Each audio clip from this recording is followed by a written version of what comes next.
them also to be consistent. Kasi si Congressman Cardema nag-file ng impeachment laban sa Pangulo. Hindi tinanggap sa House eh. Wala naman ako narinig na mga sinasabi na dapat ang konstitusyon masunod at dapat tinanggap ng House yan. Ito, Senator Cayetano, ito'y labanan ng mga abogado.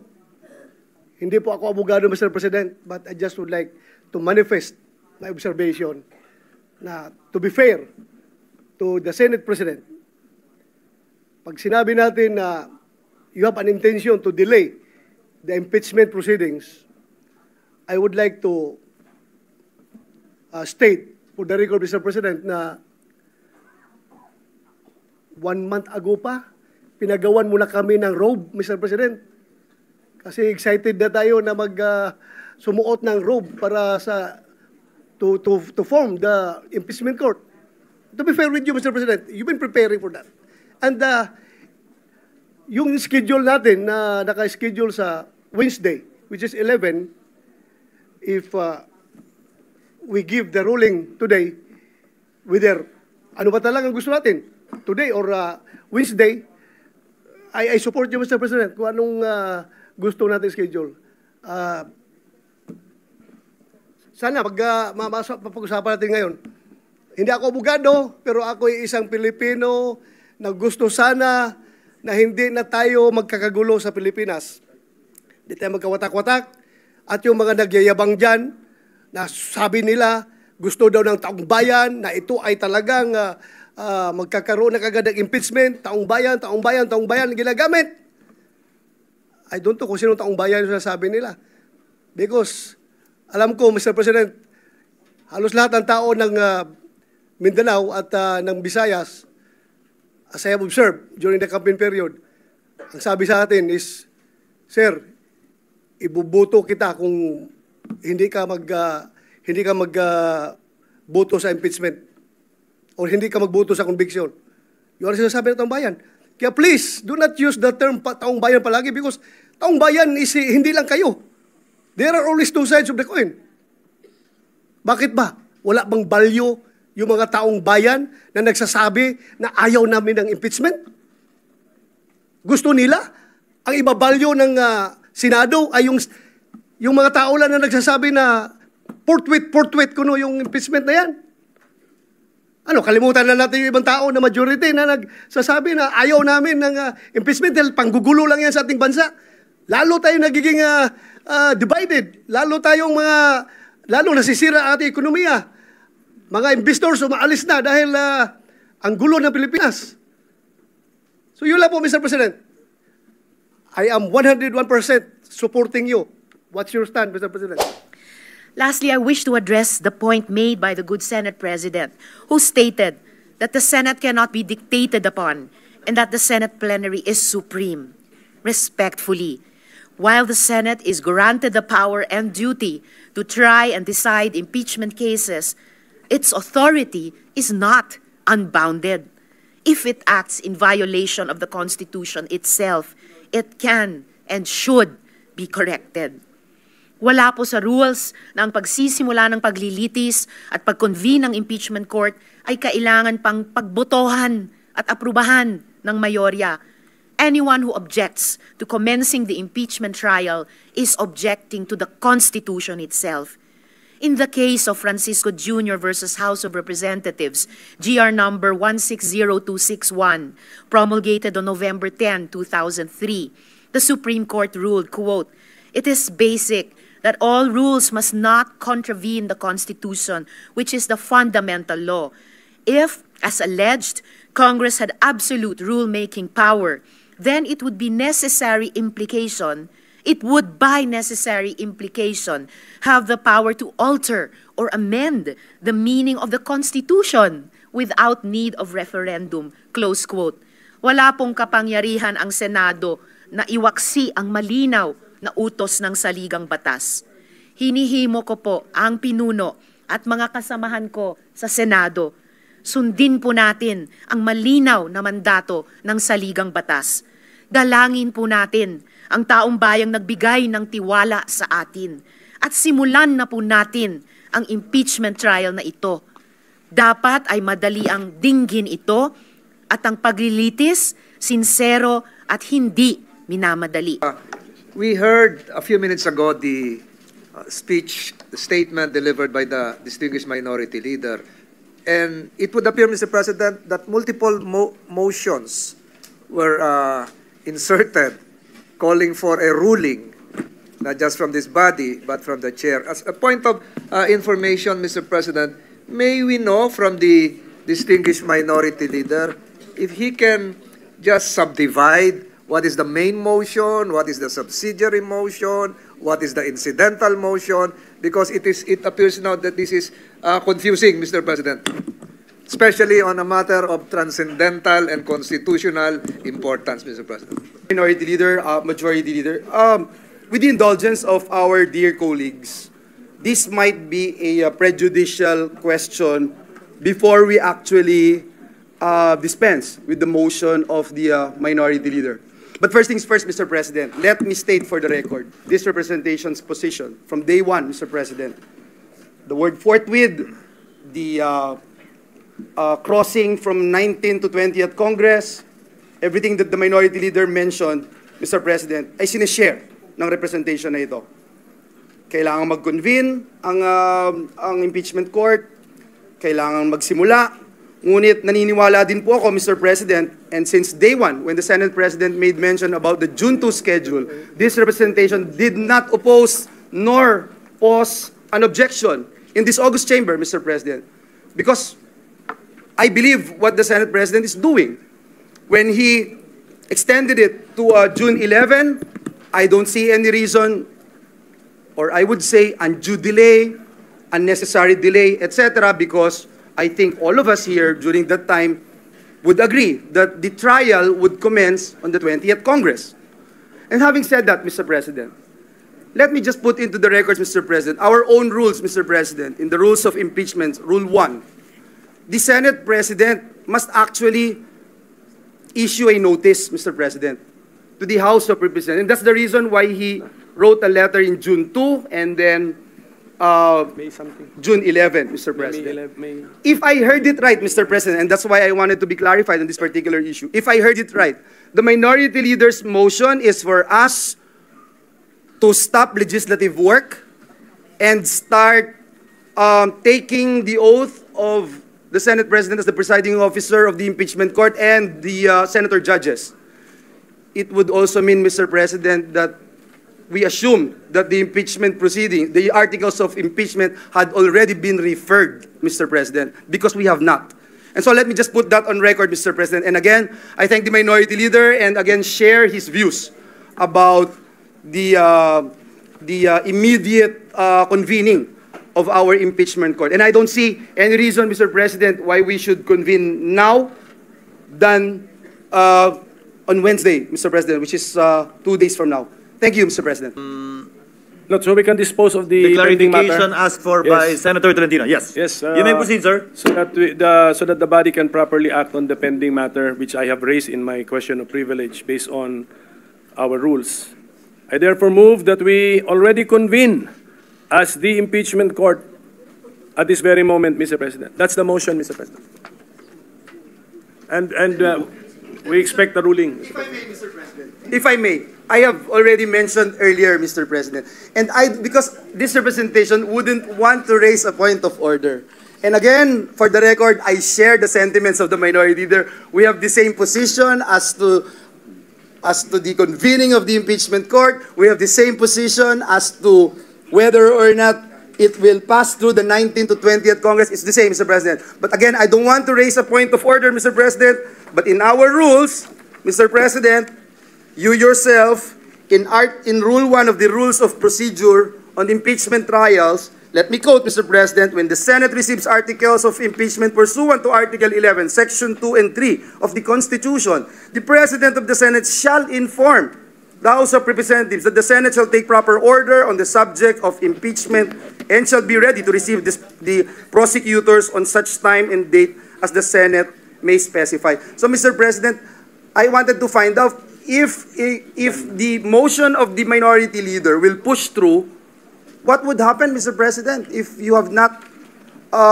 issued any any notice, Mr. President, what would happen to your letters na from June 2 ginawa nating June 11? Does it also mean, Mr. President, na baliwala na po ito? So that is just a procedural question, Mr. President. And again, let me put again on the record that I have the same position as the Minority Leader, that if we can convene as much as possible, Mr. President, the impeachment court, I would go for it, Mr. President. Thank you. Mr. President, there is Before no, Senator De La Rosa, the Honorable there Pimentel. is no basis to raise a point of order because no provision or section of our rules has been violated. And that factual question from our colleague that the Senate President shall take proper order on the subject of impeachment has been done. There is a letter from the Senate President to the House dated May 19, 2025. Which will be on June 11, Your Honor. No. Hindi na po ito. Ang ibig sabihin lang po nito, itong ating Rule 1 ng ating Rules on Procedure on Impeachment Trials. Sabihin lang ng Senate President sa House that the Senate has taken proper order of the subject of impeachment and we are ready to receive the prosecutors on such date and time that we will tell you. So yun na po yun. So I think this has been satisfied by the does the Secretariat confirm the May 19, 2025 communication from the Senate President to the House of Representatives? Tama po ba? The Secretariat confirms a letter dated May 19 setting the convening of the impeachment court supposedly on June 3, which was later on amended at a later date, setting it on June 11. Before recognizing the Honorable De La Rosa, Chair would like to make a record that as stated in the February 24, 2025 letter of the Chair to all the members of the Senate, where we quoted all the relevant Supreme Court decisions and rules and the basis for the action of the Senate President and Chair, namely, citing precedents as well as the practice both in the past by the Senate of the Philippines and by the U.S. Senate, na nagsasabi, kailangan mabasa in open session ang articles of impeachment. This is clear from the practice in the United States where we lifted, as the gentleman previously stated, more than a majority of our rules, and this was also done in the impeachment complaint. The only impeachment complaint that actually went through to the end during the impeachment trial of Chief Justice Corona. The impeachment articles were read in plenary before it was referred to the impeachment court. However, it was done by the majority leader at that time. That was the first time it was done, not written in our rules too, but when the Secretariat checked precedents and practice in the United States, it was actually the House prosecutors that did it, or who usually does it in the United States. Hence, the notice given for the June 2nd, June 3rd reading by the House prosecutors of the articles of impeachment. Thereafter, that will now be referred to the impeachment court, which will give rise to the creation of the impeachment court, the oath of this representation, as well as the members of the Senate, and the convening of the court to approve its rules and to set the calendar of the court, both either in this Congress or in the next Congress. For the record, as stated by Senator Villanueva, as I stated, both off the record, meaning in media interviews, that the chair is of the belief that this will cross over to the 20th Congress, very much like the citations given by the Honorable Pimentel, not only because presidents in the U.S. so state, we have our own precedents too with respect to the Senate Electoral Tribunal, where the questions pertain to a term spanning 6 years, which therefore crosses over to the next Congress, despite the fact that the members of the Supreme Court constituting the SET and members of the Senate constituting the SET have been changed in the course of the change of the new Congress. And finally, as a point, Chair also made known its position that as a general rule and as a general principle, the law frowns upon starting something and not finishing it. Tulad na lamang ng mga kaso na kabinbin sa korte, hindi porkit nagpalit ng judge o nagpalit ng mga maestrado ng korte, automatic dismissed yung kaso. Magpapatuloy yung kaso hanggang yon ay matapos.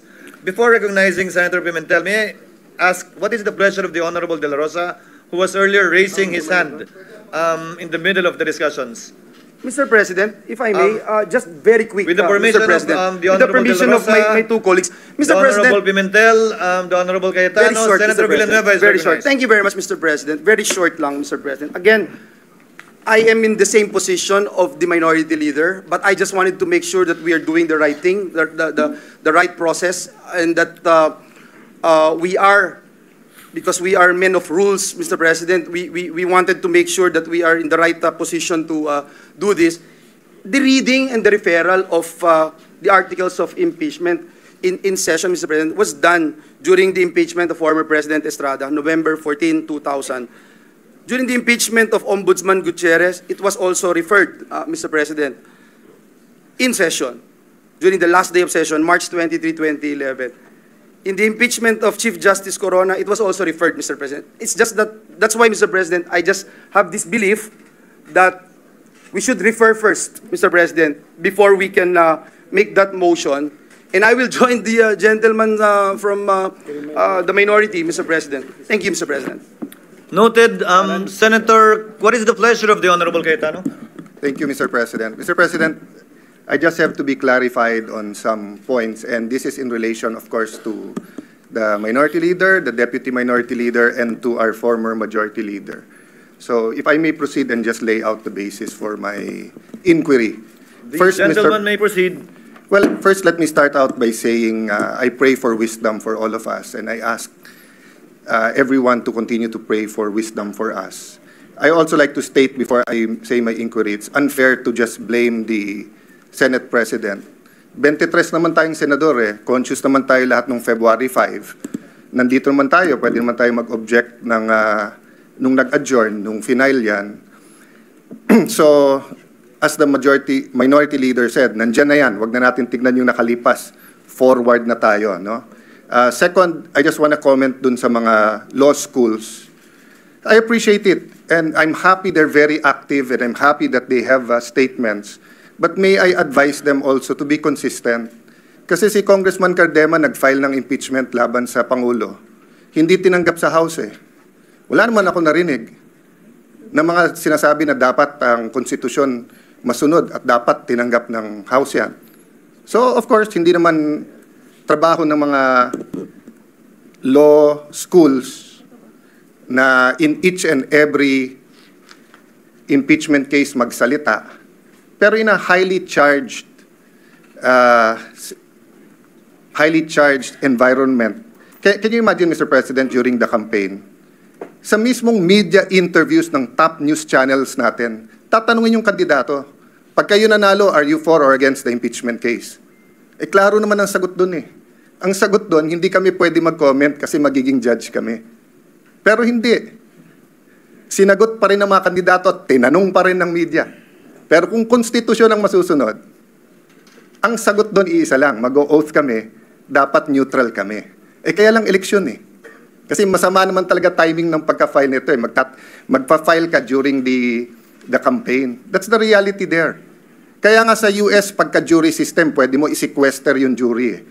Papayag ba tayo nung February na i-sequester tayong 23? Na ikukulong tayo at hindi tayo makikinig sa kahit anong media at i-determine natin ito? Maybe may papayag sa atin, meron hindi. But wag na tayong magsisihan. So I'll go to my question. So maybe that's why Shakespeare said, if you want justice, first kill all the lawyers. Diba? Eh kasi nga labanan ng mga abogado to, pero hindi ibig sabihin na wala silang mga personal na bias nila. Mahirap magsalita dito na insulto sa lahat ng Pilipino to, ito ang gusto ng taong bayan. Eh, ang daming lugar sa buong Pilipinas eh, yung Duterte nanalo eh. Eh, ang kampanya nila, wag ituloy yung impeachment eh. So, sasabihin ko ba na yun ang will ng tao?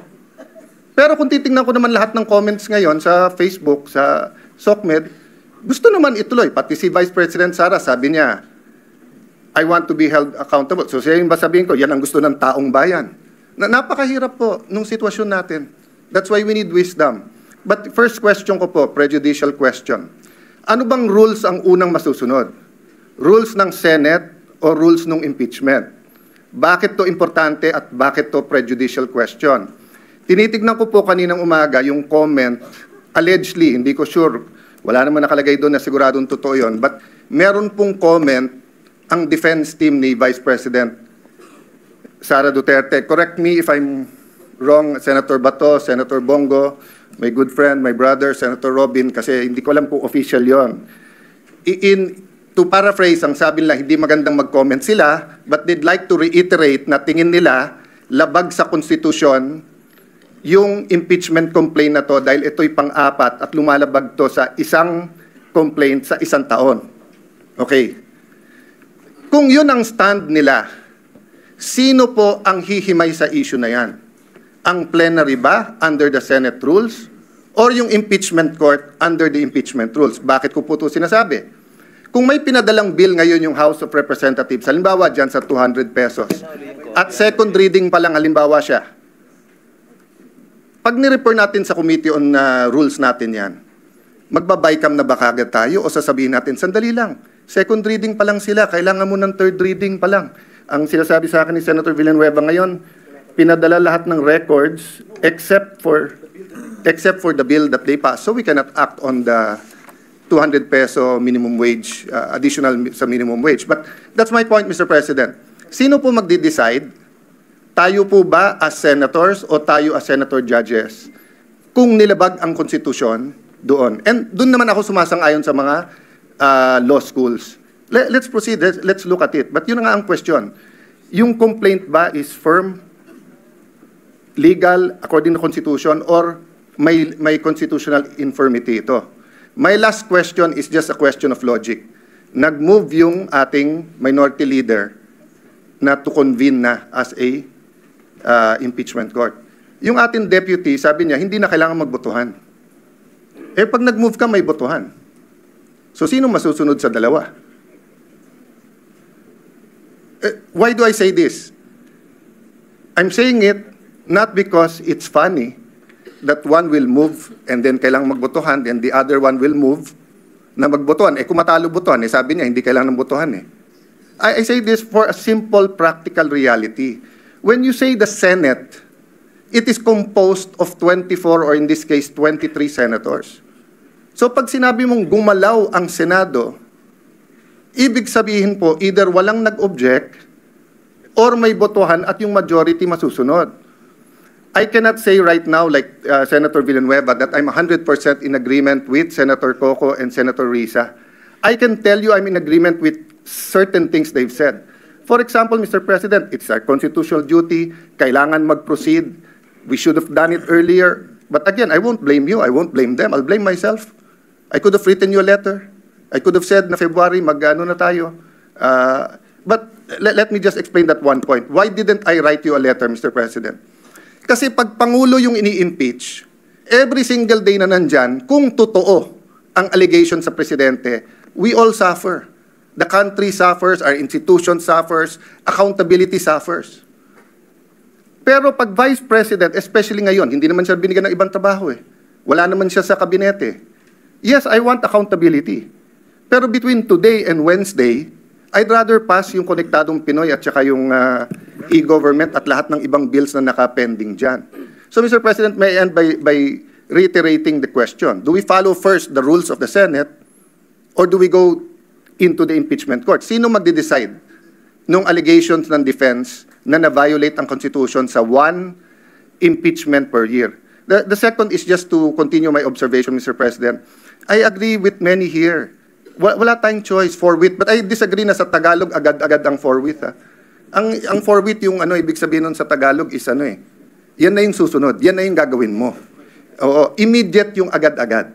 Hindi ako expert sa linguistics, pero medyo hindi agad ang Tagalog ng forthwith. Yung immediately, yon agad yon or agad-agad, di ba? So, maya-maya, hindi, ibig sabihin ng forthwith, at sangayon naman ako eh, ang ibig sabihin ng forthwith, wala ka nang to quote dos por dos, susunod na. O yun ang ibig sabihin ng forthwith. Yung wala ka nang hihintayin, yun na. Kaya agree ako sa inyo na kailangan talakayin natin yung impeachment complaint. Pero gusto kong iklaro, sa tama o sa mali, botohan ang mangyayari sa atin. Hindi pwede pong bumoto yung 15 na hindi magko-convene yung impeachment. Tapos siyam kami o 8 tayong magpapakita doon na naka-robe. Kasi sinabi ng 15, hindi magko-convene eh. anong pwedeng gawin? Pupunta ka ng Supreme Court, uutusan tayo ngayon ng Supreme Court. Yun ang legal system natin, Mr. President. So sana, tama desisyon natin para hindi na tayo maghintay na utusan pa tayo ng Supreme Court. Pero yung sabihin na walang botohan dito, I agree with the spirit nung sinasabi ni Senator Risa na dapat wala na. But the practical reality is that you have one senator who asked for a vote. We have to vote and the majority will follow. But yun nga, Mr. President, reiterate ko lang yung tanong ko. So dito po sa one-year rule, sino po magde-decide niyan? Is it the Senate sitting as legislator, so rules muna ng Senate? Or is it the impeachment court? Because if it is the Senate, we cannot yet convene as an impeachment court because we haven't tackled that issue. But if it is the impeachment court, then we can go, and that's the first issue that we will have to tackle, whether it is a valid complaint. No? At tinatanong ko lawyers ko, hati din po eh. Sabi nung kalahati, hindi, dapat yung Senate kasi it's treated like any other legislative matter. Titignan muna natin kung tama yung pagka-transmit sa atin. Eh malay mo, transmit sa atin, na-hack pala. Hindi pala galing sa House of Representatives. That might sound like a silly example, but it is. It is possible. That's why we have to look at it. Thank you, Mr. President. Before the chair responds, chair would like to afford the opportunity to the other members who would want to add to the discussion and the knowledge being imparted regarding the subject matter at hand. So, President, Senator De La Rosa is seeking the Senator floor. De La Rosa was earlier raising his hand but gave way to Senators Villanueva and Cayetano. What is the pleasure of the Honorable De La Rosa, sir? Thank you, Mr. President. Mr. President, according to Senator Cayetano, ito'y labanan ng mga abogado. Hindi po ako abogado, Mr. President, but I just would like to manifest my observation na, to be fair to the Senate President, pag sinabi natin na you have an intention to delay the impeachment proceedings, I would like to state for the record, Mr. President, na 1 month ago pa, pinagawan muna kami ng robe, Mr. President. Kasi excited na tayo na sumuot ng robe para to form the impeachment court. To be fair with you, Mr. President, you've been preparing for that. And yung schedule natin na naka-schedule sa Wednesday, which is 11, if we give the ruling today, whether ano ba talagang gusto natin, today or Wednesday, I support you, Mr. President, kung anong gusto natin schedule. Sana mapag-usapan natin ngayon. Hindi ako abogado, pero ako ay isang Pilipino na gusto sana na hindi na tayo magkakagulo sa Pilipinas. Hindi tayo magkawatak-watak. At yung mga nagyayabang dyan, na sabi nila, gusto daw ng taong bayan, na ito ay talagang magkakaroon na kagad ng impeachment, taong bayan, ginagamit. I don't know kung sino taong bayan yung sabi nila. Because, alam ko, Mr. President, halos lahat ng tao ng Mindanao at ng Visayas, as I have observed during the campaign period, ang sabi sa atin is, Sir, ibubuto kita kung hindi ka magboto sa impeachment or hindi ka magboto sa conviction. Yun ang sinasabi ng taong bayan. Kaya please, do not use the term taong bayan palagi because taong bayan is hindi lang kayo. There are always two sides of the coin. Bakit ba? Wala bang value yung mga taong bayan na nagsasabi na ayaw namin ng impeachment? Gusto nila? Ang ibabalyo ng Senado ay yung mga tao lang na nagsasabi na forthwith kuno yung impeachment na yan. Ano, kalimutan na natin yung ibang tao na majority na nagsasabi na ayaw namin ng impeachment dahil panggugulo lang yan sa ating bansa. Lalo tayo nagiging divided. Lalo nasisira ang ating ekonomiya. Mga investors umaalis na dahil ang gulo ng Pilipinas. So yun lang po, Mr. President. I am 101% supporting you. What's your stand, Mr. President? Thank you, Mr. President. Noted and entered into the records. Senator Ontiveros, our Deputy Minority Floor Leader, is recognized. Salamat po, Mr. President. I a comment on the second point of the good gentleman from Taguigan Pateros. Because there's nothing funny or illogical in and between the motion of the minority leader and the seconding of this representation. The motion of the minority leader is to convene at this very moment. That is what is to be subjected to a vote. Now, instead of on Wednesday. To convene at all is not to be voted upon. Sa usaping Further the division or the debate. And I wasn't making fun of it. Ang sinasabi ko po, the reality is may tama't mali, may moral, immoral, may legal at illegal. Hopefully, dun tayo parati sa tama. Hopefully, ang legal, yun din ang moral. Ang problema in a collegial body, Senate, House, Commission on Appointments, we move as one based sa pagboboto. So it's just showing the irony that if the minority leader was moving that we've convened now, and the deputy minority leader was saying, you don't need a vote. But if you can vote whether it's now or Wednesday, then I can also argue, then I can also move na saka na. If you can vote when, whether today or Wednesday, then you can also vote na next Monday or next Thursday. So that is the paradox we are in today. So whatever decision we make, sana may wisdom. Sana matupad ang konstitusyon, dapat matupad ang konstitusyon, dapat ang kalooban ng ating mga kababayan. But the reality is po, we will be acting as a body and the vote will matter. So yun lang po, and I don't have a debate. I respect what the majority and deputy minority leader has stated. You know, as I said, some of what they say I agree with, but we have to find it in our hearts that even if we disagree, we support the chamber. To some of the points raised by Senator Joel Villanueva. Yan, mahirap kung nasisingitan, Mr. President, nalilimutan natin yung topic. Mr. President, siguro i-inform ko lang yung body, no, na yung referral of an impeachment of the articles of impeachment to the Committee on Rules is not found in the rules of the Senate as a legislative body, and it's not found in the rules of the Senate as the impeachment court. So you cite past practice. Okay. But then, It's the reading. I don't think the Senate President will dispute my projection or my anticipation that he intended actually to introduce something new.